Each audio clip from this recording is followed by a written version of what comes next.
for the people that don't know, this is Gage. He is in recovery, and he's going to share a little bit about what he went through, some of the experiences and everything, and then we want to get into what it's like coming off of that stuff, getting on subs, and then getting off subs as well. So go ahead, buddy. Yeah, well, I'm Gage Smith. I'm 26 years old. I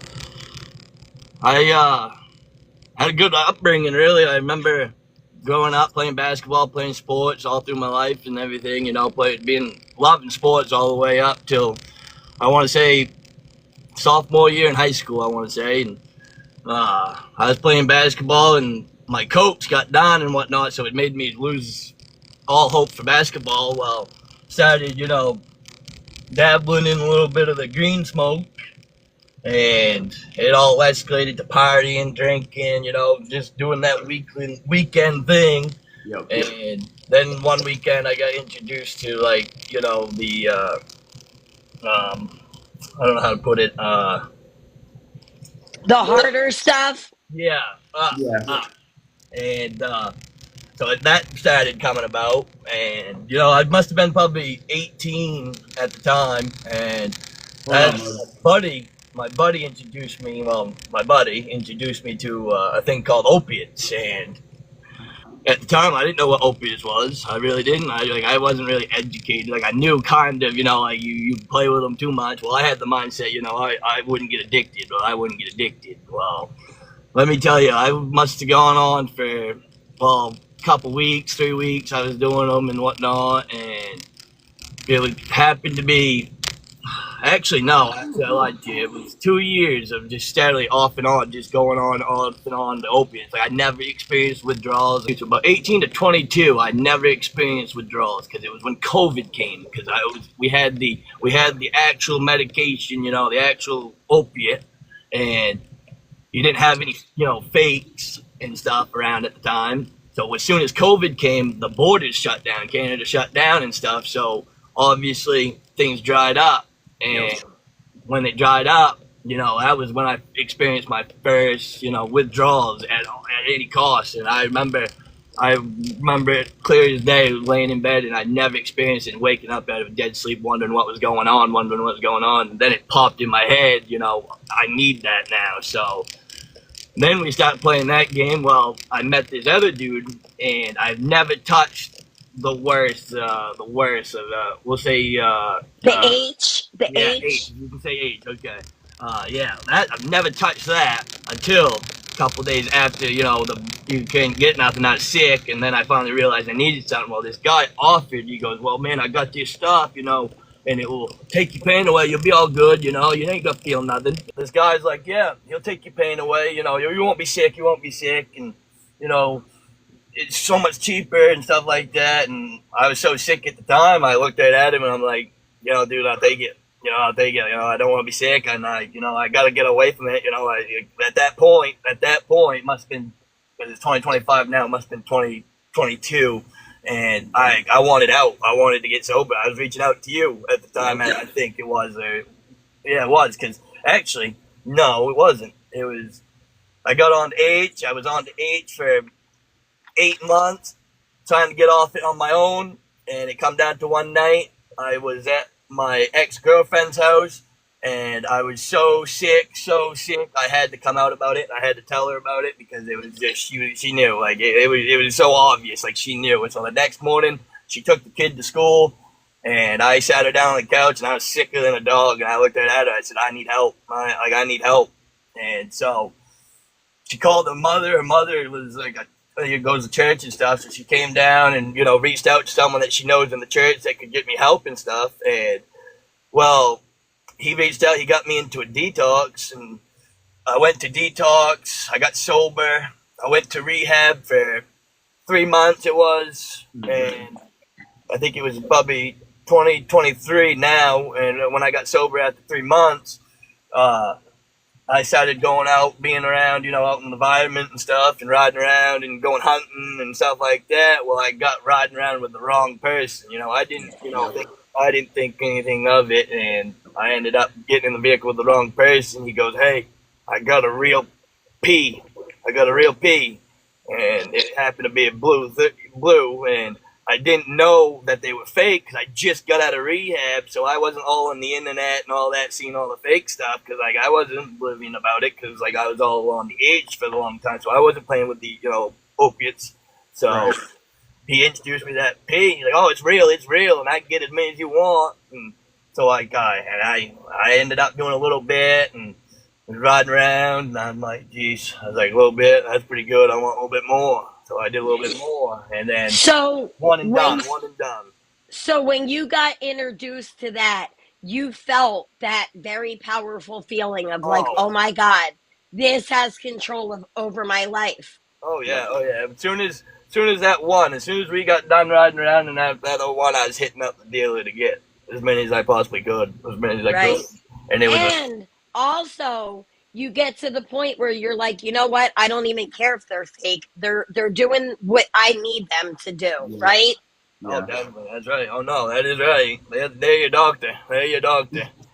Is I can tell you straight up, like, I must have messaged Kyle. I must have messaged a lot of people trying to find a way off the blues, and I could not get away from them for the life of me. I tried, and I mean tried. Like that was the worst thing I've ever gone through in my life, was trying to get away from them. And How long did the withdrawals last for you? well, the 10 times I cold turkeyed it and ended up relapsing, a long time. Long time. I'd make it day 6, day 7, day 9, and just no end in sight. And there was one time I was so bad I went to the ER that I thought I was actually gonna die. Like I actually thought I was gonna die. Like couldn't even get out of bed. I just couldn't even move. Like I was paralyzed. Like I was so weak, lightheaded. Like I honestly thought I was knocking on death's door. Yep. And well, anyway, I started, trying to get away from my cool turkey it a bunch of times. Like I was trying to get away from them the whole time I was doing them. You know what I mean? Like I wasn't just, abusing them and just going and get high, get stupid and all that. No, I was using them just to be all right. Yep. To maintain your maintain. normal everyday Yeah. lifestyle. You may think you're not showing it, but you're showing it. People see it. People definitely can see it after a while. Like they can, they know. And well, it come down to my mom has been nagging me, and I mean nagging me to try Matt, to give Matt a chance. For the last 4 years, she's been trying to get me to do it, and I did not want to do it. I did not want to do it. I did not want to switch one substance to another. I did not. That's what my brain was. I was being closed-minded to it, and it was, I don't know, a year and 4 months ago, my mom's like, just give it one chance. I have to say, your mother is in here, and that is one hell of a mother to never give up on their child. You have to show love and compassion for that person to want to make those changes. Good job, Mom. Because there was a while there, like, I was at the lowest, really. I mean, I was living at my grandparents', my mom was staying there some and whatnot, and I was right in the middle of addiction, so, like, they was witnessing all of it. At this time, were you working? Like, how were you maintaining your addiction? This is where it gets tricky. I don't know what it was. I don't know what it was, but I'm being 100% honest with you. I didn't need money. And I never had to do anything really. I just hung out with the bar guy, and he freaking treated me good. Like I never had to have money. Like very few times, going to different people. Obviously, I had to, but my main guy, like I'm not even joking. It's sad. It's actually sad to say, but he never made me. He never treated me. He treated me good, I guess, in that aspect. Now, I have to ask you, did you notice that there was different impurities in the substance? Because now we're talking about xylazine, nitazine, different things that are... Yeah, there's a difference. Let me tell you Were you getting sores? There was one case, that both my noses went raw. Because I only put it up my nose and that was it. And they went so raw that, like, it was bad. Like, it was bad. Like, it wasn't good. And I still managed to keep doing it. You know what I mean? It didn't stop me. And it finally healed and stuff and whatnot. But yes, you could definitely tell the changes in each product that he'd get or whatnot. Every time it would be a different buzz. We'll say just different because you'd either bang pass right out, or you'd ride it for a few hours and you'd be able to tell if it was xylazine or if it was the fent. And that was the problem with you trying to get off everything too. Normally, if it would have just been blues, it would have been 5-6 days. It would have been kind of rough, but you would have got through it, and then you'd be good. It's all mental. But with the xylazine and everything, I've talked to people. It's literally been a month and a half, and they're finally starting to feel better. That's horrible. Yeah, that's why I'm thankful for Matt. But now my next step is to walk away from that,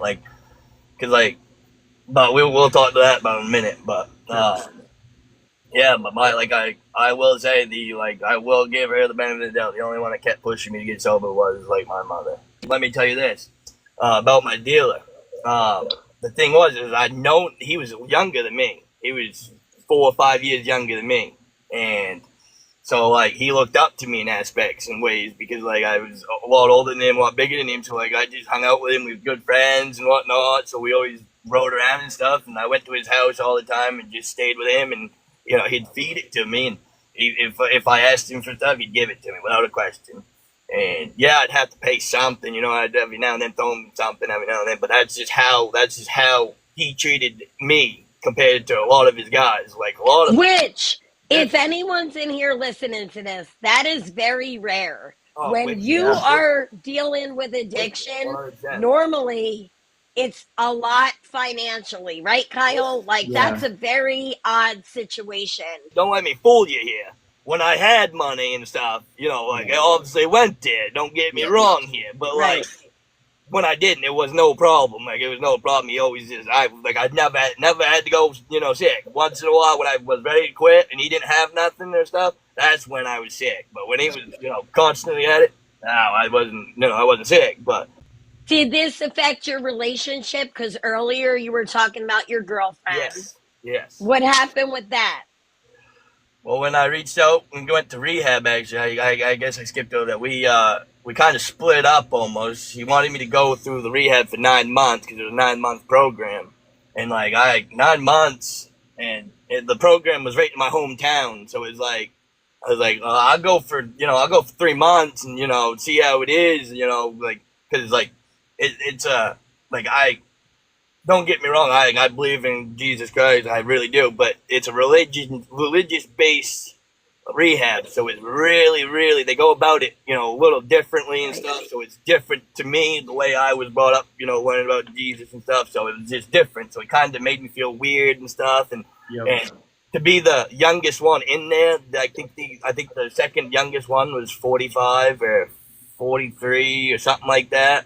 And they all was calling me the kid, the son of the house, because, I was getting my life together at such a young age compared to later on when they was getting their life together and stuff. And which, honestly, I commend you for, because from a young age, I always wanted to try to find recovery, but I just didn't get there at that young age that I wish. So I'm so grateful that you had the love and support that you needed from your mother, because I really think that is what gave you the hope to continue moving forward. There comes a point when you get sick and tired of being sick and tired. It really does. And now, did you do any AA or NA meetings? I've tried them, but I have social anxiety. I have wicked bad anxiety when I'm talking. Which most of us do, right? And so it's just talking and stuff's hard for me, so it's I don't even like to go out in public, really. I just like to be a homebody and just stay with, the ones that I'm close to. Right. I'm the same way. So it's tough.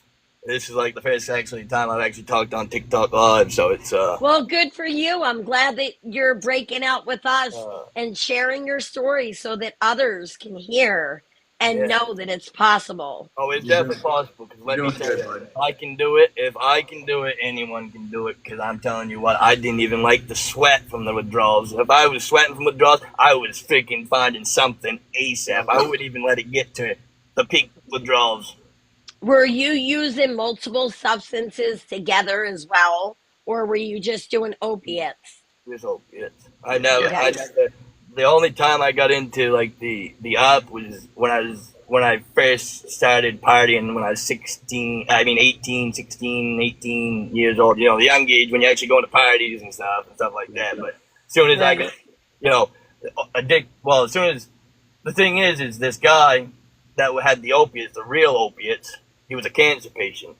He was a cancer patient, so he got, you know, his whole cabinet was full of, you know, medicine, and he Right. you know, sold it and stuff. So there for a while until COVID came, all you had to do was go to his house, and you had options of what you wanted that day and stuff. But then it was as soon as COVID came, it's when obviously everything went to hell, and you know, just everything's fake now. So like that's just even scarier. And the thing is, in the last 3 months, just now in the last 3 months, my dealer, he's passed away in January. One of my the ones that pushed me to get sober, the one that fed me him and everything, took care of me.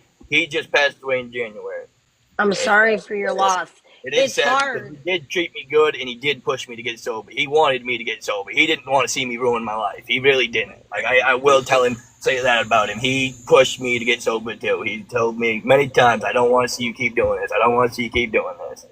And so he did pass away in January, and then another one of my good buddies in February passed away, and another one just passed away from it. You see what it's like. It's a never-ending cycle for those who are stuck, and that's where it ends. You're either in jail or you're gone. Especially now, it's not like it used to be. There was always that concern, you know, you were going to get some bad stuff or you were going to take too much, whatever. But now it's a different game.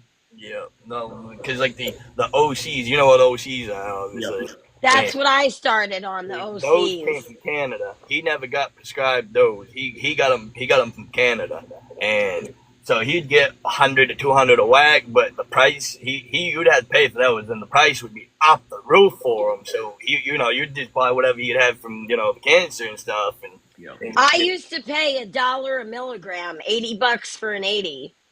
see, that's cheap. That's cheap. Yeah. That's cheap for what they charge us. We're talking over 10, 15 years ago, Oh, though. No. They when I was buying them, when I was buying them, he was charging me 120. Wow. Yep, just for one.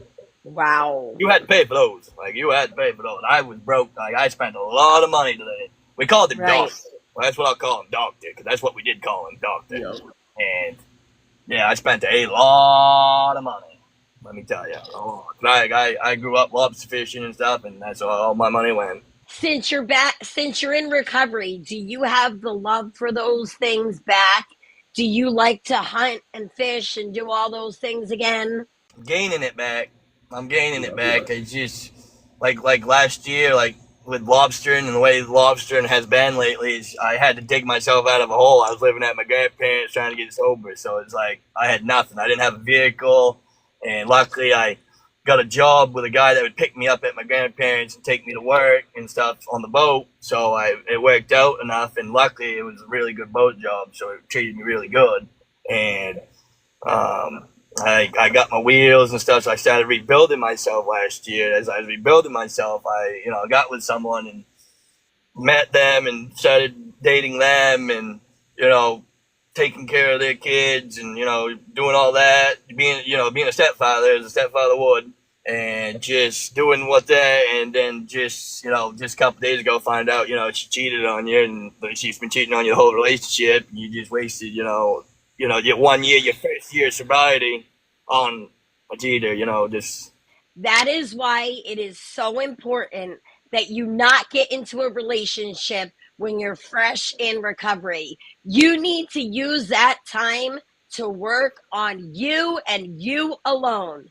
Period. Yep. I'm just glad my mind is as strong as it can get, because it's mind over will, and it's like I have no desire ever again to ever go down that road again. Like I'd rather sit here and cry for 25 minutes than ever have to wake up, sick again. Like that's just facts. And people that So eventually you got yourself on medicated assisted treatment, right? Oh yes, my mother talked me into it actually last year. And that was the And first what did you get on? Suboxone.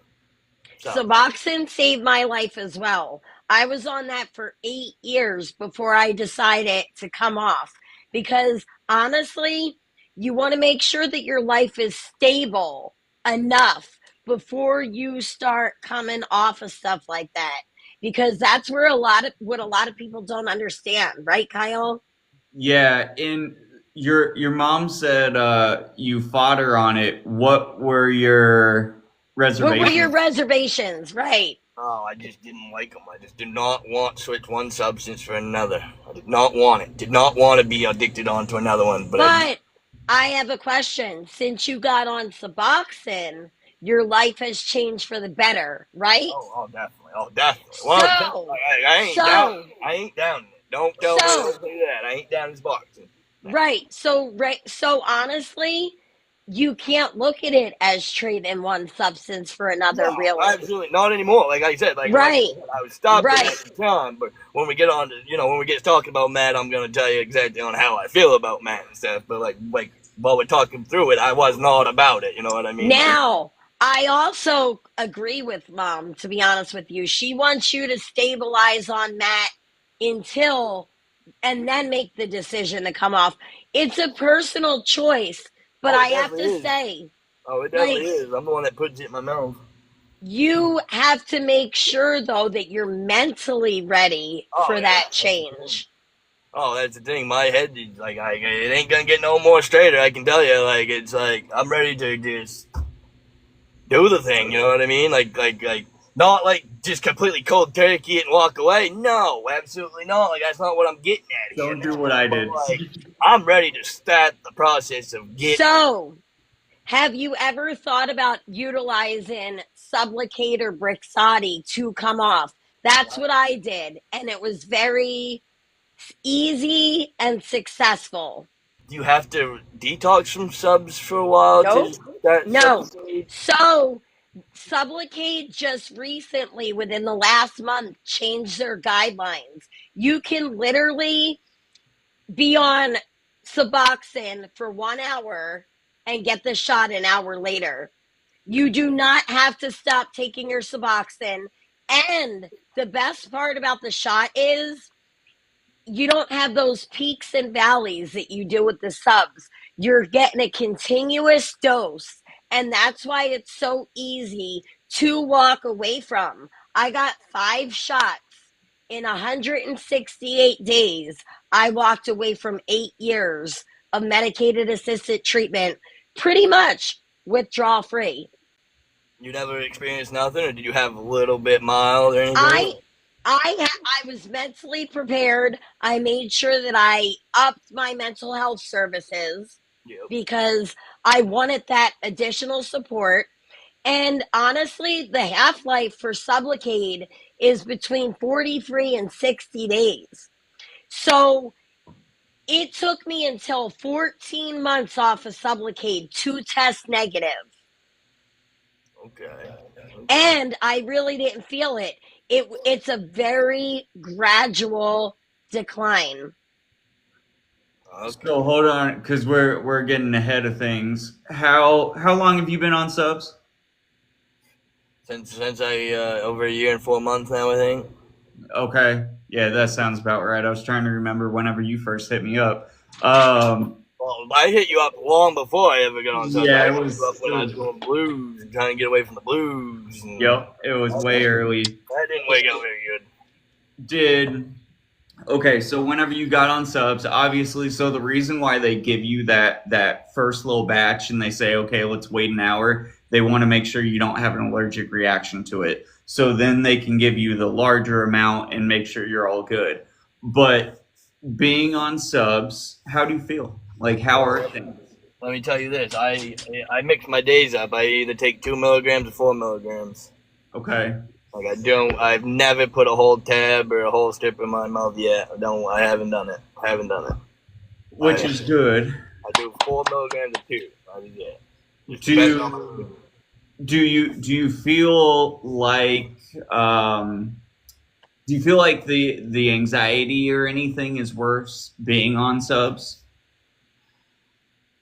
Like, I think it's more anxiety just knowing like this I have to take something, you know what I mean? I think it's one day I'll wake up and, take 4, and one day I'll wake up, take 2 milligrams, and then like some days like I'll push it. Some days I'll push it all the way until nighttime before I'll take it again. So I'm well over 24 hours, and just to play around with it, just because I'm so over it. The reason why you're able to do that though is because of the half-life of the medication. So it's still in your system, and it's like you don't need to constantly take it. You can alter your milligrams like that.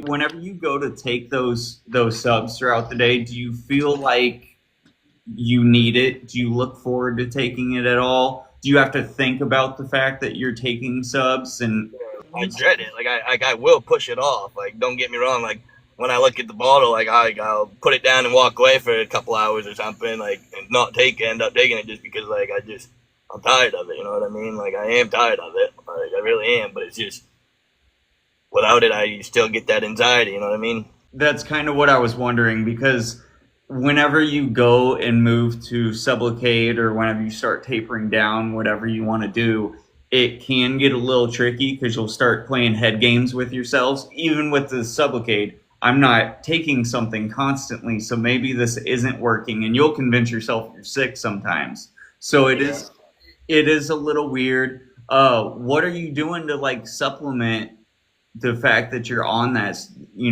on everything? Because you still got to have things to look forward to. And like I go to the gym and stuff. Like I work, go to the gym and stuff like that, and that, like I said, like I just got through that, the breakup this past weekend and stuff. So I moved back with my mom.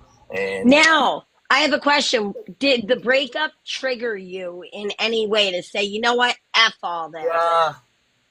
Be honest. I hit a low. I hit one low where I had one thought, I guess, but it instantly blew right out my mind. Like, it was like instantly blew right out my mind, and like I would no, like I guess yes in a way and no in a way, because it was. Would I call that? I threw it out. I threw it out. That I call is a fleeting thought. It's like it comes in your head. You think about it for a second. You hold on to the thought, and then you release it because you don't act on the thought. So that is great. That's a good part of recovery. Like I said, like I have worked on my mental strength for caving in and stuff like that, because you could definitely talk me into doing anything back then, and anything. And I was on my mental health and stuff, and it's just tough that people don't realize on Matt definitely saved my life 100%, because if it wasn't for Matt, I probably would not be here, honestly, if I'm being 100% honest. I probably would not be here, because there was a time, actually, I probably should go back. Let's rewind this, actually. I totally forgot this. Rewind back for a minute. Let's go back to April of 2022. Yeah, 2023, actually, I think. Yeah, 2023. We'll say 2023, I think it was. 2 years ago. I was dabbling in the blues and stuff, obviously, and, well, me and the ex was working on things and stuff, so I was going to her house and stuff and going to church and stuff. Well, that day I was helping a guy out in on his boat, working on his boat and stuff, and I was taking blues and stuff that morning and that afternoon. Well, I didn't take anything from about noontime to, it must have been 1 o'clock. It must have been 1 o'clock the last time I touched anything. And I went to her house, took a shower, and I haven't eaten anything. And I think I drank a little bit that day and stuff too. And I went to church, and I think, it was right. Yeah, I did a little, I had just a little bit on my finger, a little bit, a tiny smidge, and I put it, messed it with my nose real quick. And I went into church, and we was singing a song. We were all singing a song, and instantly, bang, eyes went back in my head. I went down, and friggin' they had to come do CPR, chest compressions, and everything. And it must have been, they said I was out for 30 to 40 seconds, and then I come right to, right alive. And as if nothing happened. Did they Narcan you or anything? No, Or? they didn't have the knife in me. That's the thing. That's the thing. But it was like that was the weirdest thing. I wonder if there was something else that it was cut with that made you have like a seizure or something. I still didn't get me sober. I'm pretty sure I went back home and did some more. Whenever you're in that cycle, it takes a lot to finally break it. And usually stuff like that, there are all types of people that are like, oh yeah, I had my 20th OD and this time I lost part of my left foot and I used like 3 or 4 more times, but it kind of kicked me in the ass, so I stopped.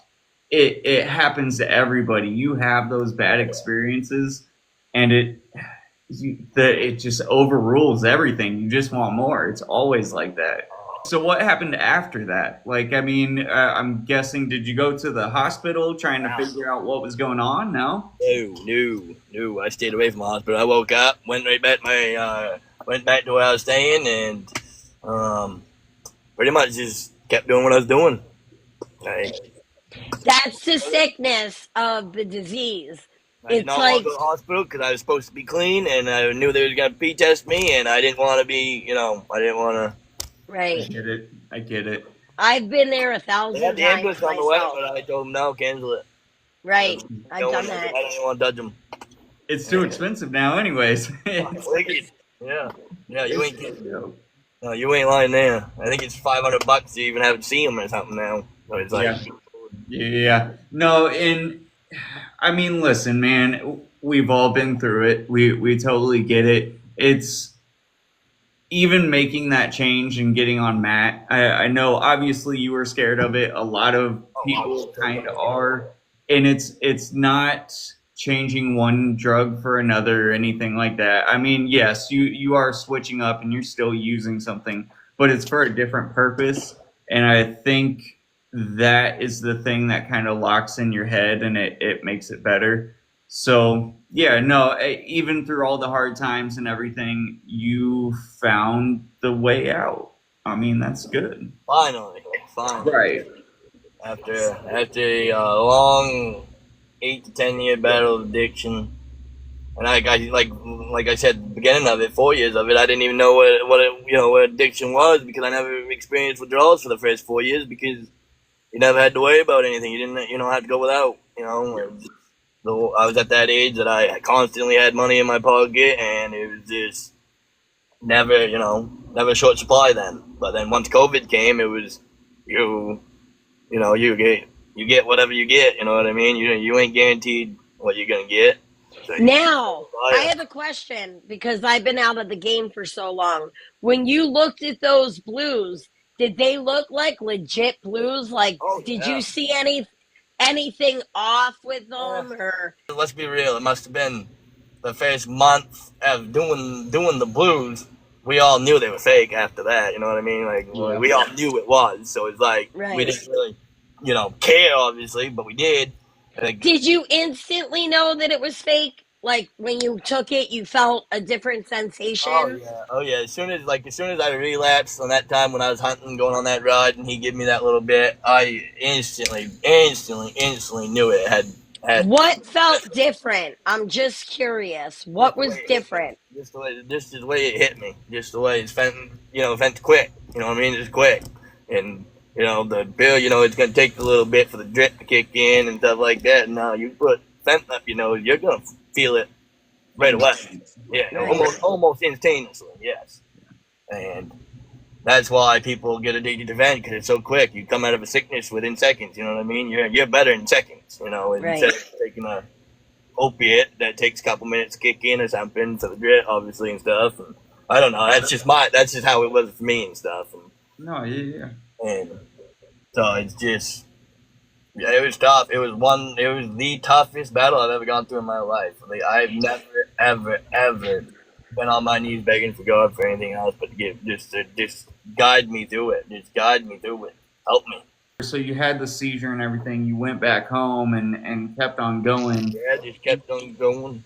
Was that kind of what pushed your mom to push you towards Matt, or did more happen? She'd been wanting me to get on Matt for a while. She kept talking about it off and on every now and then, but me and my mom never really started talking or, seeing each other a lot until, I started staying with her and at my grandparents'. But when I wasn't staying there, I would, never see her and stuff and hardly ever talk to her just because, I was addicted. So, but as soon as I hit rock bottom, I needed a place to go, and she gave me a place, and she had to witness it all for herself. It wasn't long after she started, trying to push my aunt and stuff on me, and I just wasn't about it, obviously. And I was like, I'll do it on my own, and I'd make it a day or two, and I'd be so sick, I'd have a guy pull up in the dooryard, and I'd get busted, and they'd know I'm doing it. Whenever you finally got on everything, she mentioned that she's worried if you taper, you'll end up too soon back. Yeah, if you taper too quick or anything. The thing is, if I don't experience withdrawals, I'll be fine. You know what I mean? If I don't get sick, I'll be fine. That's my goal, not to experience withdrawals. I want to do something to get off them so I don't, go through. Like, I can go through, sweating and the uncomfortableness now because where my mindset is now that, I know, it's the subs and not anything else. So it's that's the last thing I need to get away from. So I could do a little bit of that, but, I wouldn't just go running back to any drug, you know what I mean? I know confidently when you're ready that if you utilize Sublicator Brixadi, you can essentially walk away withdrawal free pretty much. I could guarantee you that. But I don't always tell people to do that unless you really are ready and you know that certain triggers aren't going to trigger you and that your mental health is in a good place to do that. My mental health is strong. Yes, I have my mental health issues. Yeah, I battle mental health issues, problems, but it's not drug-related problems, you know what I mean? It's problems I can deal with and talk to myself in my head and fix and work on.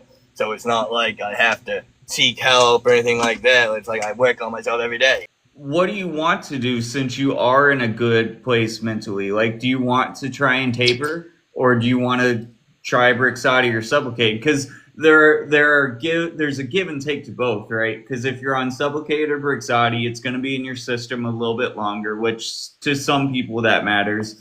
There are the occasional times where somebody has something kind of go wrong and they feel off for that first couple months. That's pretty rare, though. It's the biggest thing with that is, and I've had a couple of people that have talked about it with me. They got off the subs so easily, and it was just all of a sudden they were kind of done. It didn't take that much time, so it almost enticed them to go back to things because they knew they could fix it easier. I agree, because there was a time actually, man. There's a lot I could tell you. There's so much I could say. There was a time I was traveling 40 plus miles every day one way just to pick up. Traveling 40 miles back, an hour one way, an hour back, just pick up enough to get till the next morning. You know what I mean? Because that's the only money I had. So I'd just go pick up, and then I'd make it last until I'd get done tides, because we have mud flats and stuff. So I'd go bloodworming. And I'd go dig a tide, and you'd make instant money. You'd go sell your bloodworms, you instant cash right there. So you'd go and stop at your dealers and stuff, and you'd go home, and you'd be good until the next day. And it was a constant battle of just day after day of just having to go through the hassle of getting a hold of people. And I wasn't doing it to get high and, Right. It's no fun anymore. It gets to the point where the thrill is gone, and here you are stuck. As soon as you know you're addicted is when you know you want out. And that is the honest, God honest truth, and that is every addict's mind. As soon as you know you're reliant on it, you know you want, you need to get better. You know that it's either you get better or you're just going to play with fire the rest of your life. You know what I mean? Right. And I really commend you because of your age for just saying, you know what, I'm not going to ruin the rest of my life moving forward. I need to stop this now. I want to break that generation curse. That's what I want. I love that. That's what I've been manifesting for a long time. Now, does anyone else in your family struggle with addiction? Because your mother is very vocal in the comments about how much she supports you, which is amazing. Why is she so supportive? My uncle struggled and he passed. I don't know if it was because of it or not. I don't know. It could be a different subject for her to explain. But I'm not 100% sure on how it went, but I'm pretty sure he struggled with addiction. And then my other cousin, a few years ago, while I was going through addiction quietly, because I was back in 2018, it was kind of when I was hiding it still.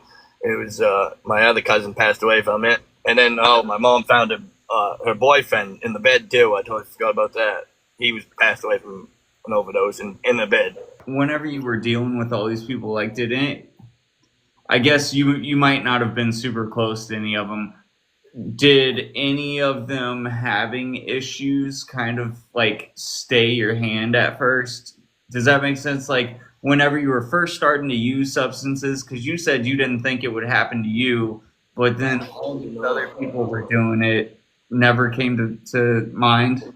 No, because like when I got introduced to opiates, it was like you get out of high school. Like I was in high school still. I was a senior in high school. I stopped playing basketball my junior year because obviously I started dabbling and stuff, and I just didn't care about sports anymore. And I think it was my senior year when I met the doctor, and I never thought about it. You know what I mean? It never crossed my mind. You'd get out of school, you'd go over to his house real quick, and you'd get jacked up, and you'd go back, and you'd crash out for the night. Did you ever have like ADHD or struggles in school when you were a child? I couldn't sit still. I couldn't sit Right. still. So I feel like a lot of us that are addicts have underlying issues that were never taken care of while you were growing up, or you Oh, weren't given the right coping mechanisms to deal with certain stress and I've definitely, trauma. I've definitely had some trauma in my life. Let me tell you. I've definitely got some trauma back in childhood. Let me tell you. But I'm at the point now that I'm not gonna let it kill me. You know what I mean? I'm not gonna Right. just let it slip up and kill me now. I've Your grown up enough to know that I'm not doing that. You know what I your mean? trauma is not your fault, but your healing is your responsibility. Yeah, that's 100% true. 100%. And I'm learning to more cope with it now. More just try to stay busy and just make something of myself. You know what I mean? I don't want to be that. I don't. I want to travel. I want to see the world. I really do. That's what I want to do. I want to go travel the world and just live freely. You know what I mean? Do you feel like I mean you've said it a couple of times while we've been on here that you obviously have your things that get to you or that you struggle with in the past, but do you feel like you have completely like been able to push those away? You don't need somebody, or you don't need like maybe not necessarily therapy, but even a buddy, a specific person you can talk to about some of this. Uh, no, because over the course of last year, the gym saved me. When you go to the gym, you get a rush of dopamine, Oh, and that alone feels like that same HIGH. It's like you're chasing that good feeling. when I went into rehab, the first time I went into rehab, they made me step on the scales, and I had never in my entire life, in my 20s, have weighed 132 pounds in my entire life. I looked like bones to me, and Right. normally I'm 165, 170. Like I want to be 180, but the gym is helping me. The gym's making me gain Good. now and stuff. So, that's my goal is 180. But like I weighed 130, 132 pounds when I went into rehab. Just I feel like just based on what you told us so far, when you were using, obviously you were a little bit more social and you had like your specific friends and stuff that you hung out with. But obviously that's changed as you've got away from stuff and you've stayed on the subs. Do you feel like the subs have made you a little bit more reclusive? Like you just want to hang out, go to the gym, and just be by yourself?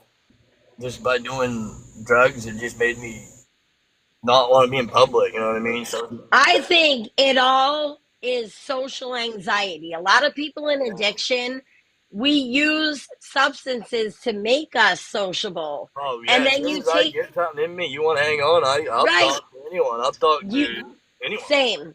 You take the substance away, and then that person doesn't want to do socialize and this and that. I was the same way. Miss Sociable, and then all of a sudden it's like I sit at home all day. I'm in bed at 7 o'clock at night. That's Like, just getting old, homie. I This feel I feel I I feel you. I'm the same. I'm the same way. I'm the same way too. Like I'm ready for bed 7:30, 8 o'clock. I don't want to be up. Let me tell you. No, it's you're not. right, though. You're right, Kyle. It is getting old. I'm way older than everybody here. Shit. I'm getting old too then, cause I feel you. That's where you have the advantage, Gage, especially like getting off the stuff and then getting through subs and Oh, everything. This is the time to do it because that's I'm the telling thing. you. Like just being able to do what you want, not having to worry about chasing something. You know what I mean? Like subs have given me that one thing back, so it's like So, what were your concerns, man? Whenever it comes to like getting off the subs and everything, like what are you mainly worried about?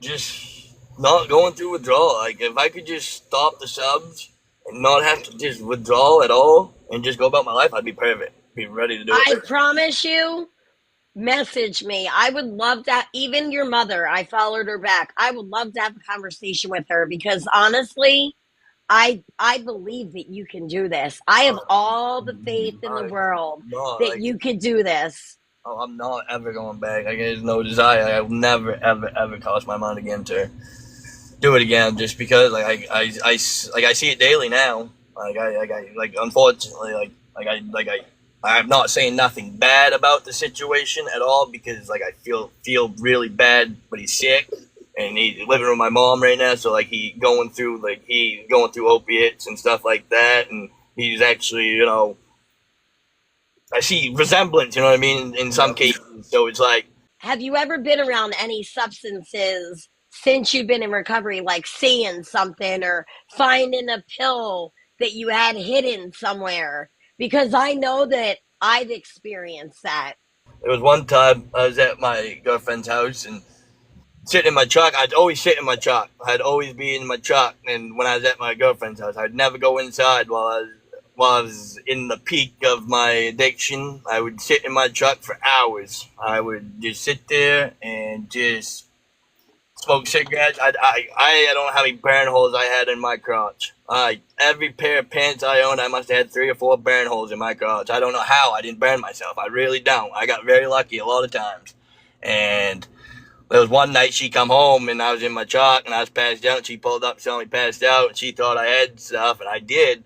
And I kept, she knew, she found it almost, but I kept running around the truck and messing around with Right. it and trying to make it so she couldn't find it. And she found it and it wasn't good. It was just, it's embarrassing because it's just the things that you'll do to yourself just to make it okay. Actually, since I'm being vulnerable, I'm gonna be real vulnerable with you. I'm gonna be real. Good. Not many people know this, but I'm gonna be real vulnerable. I didn't count it. I ain't counted it. I don't want to count it. I ain't gonna count it. I don't care. But it was in June last year. I got one Mm-hmm. and detoxed myself off subs for a couple days. Took one. One turned into four. Four turned into 5 days. 5 days. And then when I hit the 5th day, I told my mom, I was like, I fucked up. I was like, I need to get back on subs right now. And I ended up jumping right back on subs and not, screwing up again. You know what I mean? I learned out of that lesson. One is too many. You know what I mean? I Right. thought, after 6 months of being on subs and, I could mess around with one and be all right. And no, that's not how it works. Cause That's how your brain tries to trick you. It tries to Yeah. say, hey, like, oh, I've been sober all this time. I deserve a reward. Oh, I deserve it. I bingo. worked hard for Exactly this. what I thought. Exactly It's what I thought. called self sabotaging yourself. And I've done it before myself. So have I. Yeah. I've done it. Yeah. I just did it last year, and I won't do it again. Like I won't do it again. Right. I got And you can hit a point where that goes away too, man. And I don't want to say that lightly because, 4 or 5 years down the road, I don't want you to be like, oh, yeah, I could take one now. I think I'm okay. No. But And that's why, like what his mom's saying, she fears that if you wean too quickly, especially because of that little situation, that you might go backwards. No, no. Yeah, obviously she's gonna think that. Yes, of course, I get that. But like my mental health and stuff, and after all these lessons and little lessons that I've learned and picked up, like no, like that's not what I want. No, I witnessed that. I realized one is too many, so that's off the list.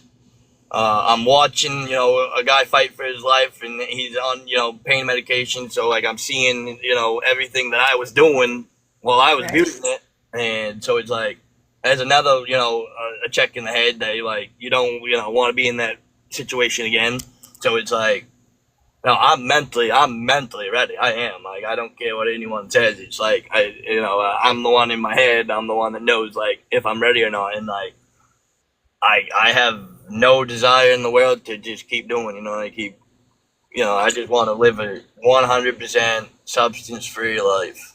And it's not bad, dude. If like I would suggest tapering first. I always think tapering first is the way to go. I'm not And gonna quit cold turkey. I will not quit cold turkey. I will get down to the tiniest little piece. But But honestly, I have to say the opposite. You do not need to taper if you want to do the shot. I was on 2 subs a day. I took my last 2 subs the morning I got my shot. So I took the subs in the morning, got my shot in the afternoon, woke up the next day, felt completely normal. sure, 5 shots, pretty much it was easy. The medication did the work for me. I had a little hot and cold flashes. It was never something consistent, and I was able to literally walk away. yeah, sure. I've only been on 4 milligrams max. I've never taken 8 milligrams in a day. I have never, and so it's like I how was far. on 16 milligrams a day when I went on the Yeah. shot and walked right away. How bad am I standing for weaning down to get completely away from? You know what I mean? Like I don't think that you would need to wean down. You could literally go from right what you're on to the shot without even doing weaning. Right. That's Let the if you lose medication do the work. yeah. what about if I didn't want to do the shot and wean off subs? How would I do that? So I it feel like that's way harder. Is it way harder? but Well, so this is something that I always have to remind Marie of too. Not everybody can get it. It's becoming more accessible for sure, but not everybody can get it. You do have to have certain insurances, or it's like $1,800 for a shot. It gets I think ridiculous. 3,000 up here. Right. And so I know it is a great move, but it's not always as easy as it seems. So, and that's one of the reasons why there are also complications that can happen. They're extremely rare. Usually it's not even a little bit of a concern, but it can happen. I've talked to a lot of people. So that is the only reason why I suggest trying to taper first, and if tapering isn't an option, okay, then just go to the shot. That's what you need. But whenever it comes to tapering, if you're only doing 2 or 4 milligrams a day, I think you need to just get on like a strict regimen. Like you Monday, Wednesday, Friday, that's whenever you take 4. The rest of the week, that's when you take 2, and just stabilize it. Make sure you know what you're taking every day. And then trying to even cut back a milligram out of it per day. And then like once you get down to okay, I'm taking 1 milligram a day now, you start skipping days and stuff. And as long as you can make yourself feel comfortable that whole time, it's easy. But hold on, why bother if you can let a medication just do the work for you and you don't got to do that? All right, here's a question for you, Marie. Your last shot of the day, your last shot you're ever gonna do. How did that treat you? Like I mean, Perfectly fine. like afterward, knowing you're never going for a shot again, never again. You know what I do? I made a safety plan. And still to this day, I go to my doctor on a monthly basis, give them a urine screen, check in with them for extra support. And honestly, it was very easy for me to walk away from. And I've helped plenty of people do it, and they've all been successful. Yeah. No matter which way you choose to do it, it's possible, like Kyle said, no Yeah. matter which way. Yeah. It's personalized and individualized to what you want and what you feel comfortable doing.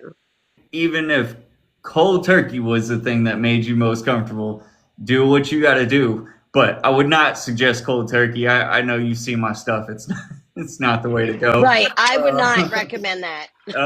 Tapering is No one has definitely. recommended cold turkey. Not a soul has recommended cold turkey. Yeah, no. Even off 2-4 milligrams or whatever, that's something a lot of people kind of don't understand about subs. It's the milligram does matter, don't get me wrong, but it doesn't matter as much as people think, because your brain kind of hits like a baseline no matter what milligram you're at. So even if you're only at 2, you still go through such a large withdrawal if you just completely drop off. It's kind of crazy, which is why, like you said, cutting the strips down as small as you possibly can, trying to space it out longer. Even you can literally go as much as, okay, like you're taking 2 milligrams per day. Let's say you got down to that. You want to get down to 1 milligram per day, but that 1 milligram puts you in withdrawals. So now you got to switch things up. So you can take a 2 and then, like, I don't know, take an hour later every single day and kind of find where that middle ground is, because you can just space it out more and more to where you just aren't going through withdrawal. That's been effective for a lot of people. Yeah, now that's how the doctor. Because up here we have. I don't know if you guys have groups. They call it groups recovery. It's get on, and it's once a week. You have to pee test and get into meeting and stuff, and you go. That's how I get my subs. And I want to be able to figure out a way to, instead of weekly, get it longer, because going to the pharmacy every week and stuff, that's what's hard. That's the hard part, making it, coming to the pharmacy every week, because a while there, I just got my truck back a while there, and I was living an hour away from the pharmacy, and I was trying forever to find a way to get longer medications, and I haven't figured out a way other than finding a PCP, but I don't even know how to go about getting a PCP. I can help you with that, bud, if you want. I don't mind. I have had no one offer to help me, and I would definitely consider taking you up on that help. I would just, first of all, I would call your insurance company and ask them what PCPs they cover and make sure they could give you a list. He doesn't have insurance. Oh, okay. I'm a low body. Which that is another reason why the Sublocade and Brixadi, there are programs now where you can get them cheaper, but you still have to get on that program and stuff. I would highly suggest trying to find a PCP. How's your doctor? Like your current one, or is your doctor about coming off of them, or? The one for groups, the groups doctor, because they're all specialized in subs. Yeah, she told me that she's amazed that I'm doing 2 to 4 every now and then. She told me that she's quite amazed, and that don't rush it. Just stay doing what I'm doing, obviously, because it's working for me. And when you're ready, just drop down another milligram and just keep doing it that way. And just, listen, you're in Maine, right? Yeah. I'm in Massachusetts. We're not that far from each other. I have resources around. Oh yeah. Are you getting the 2 milligram strips, or are you getting 8 milligram tablets? But why are they doing tablets? I switched to them. I actually just switched to them. I tried them the other day, because a few weeks ago I went through a weekend without having my sub, so I had to find some, and I found 2 tablets and 2 8s, and I started taking, breaking them in half and doing a 4 or doing a quarter, and I just like doing them because it just treated my mouth way better. See, I agree with Kyle. It's easier to taper if it's a strip, because definitely. You can. I agree on that, and I'm probably gonna do that now. Now that we've talked about it and stuff, I'm gonna probably get back on the strips and cut them that way, because cutting the pill, you're breaking the pill, you're losing. Right, and it's crumbling and you're losing. Right. Well, and it's not even breaking it up. You might want to talk to the doctor and see if you can get the 2 milligram pills, because then for where you're at right now, you're taking a full pill, so it's something that you can easily measure. And then while you're kind of coming down, you can start breaking it in half or whatever you need to, because you're on such a high dose now. It's so, well, you're getting such a high dose and then breaking it up. It's kind of inconsistent, which might hurt you.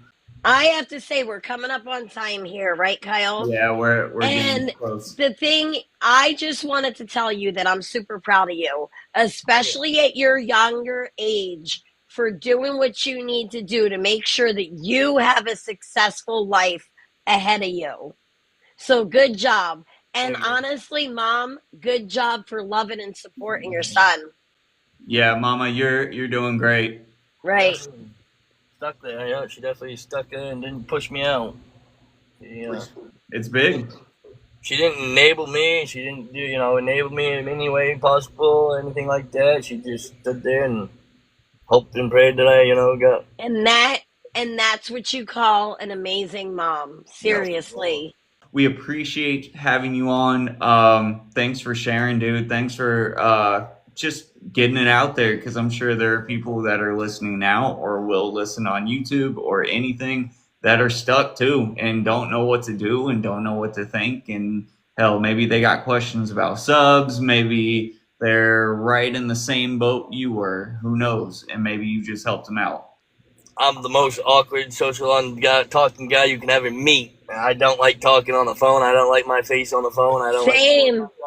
And you can do it. You can do it. Just bite down and do it, and you will be happy with the outcome. So, I'm proud of you. We appreciate you, buddy. Yeah, definitely, man. I'll be in touch with you for sure. It's inspiring to see somebody at a younger age, want recovery, because I wasted 23 years of my life. That is all we got, people. Thanks for joining us this Sunday, and we will see you next time.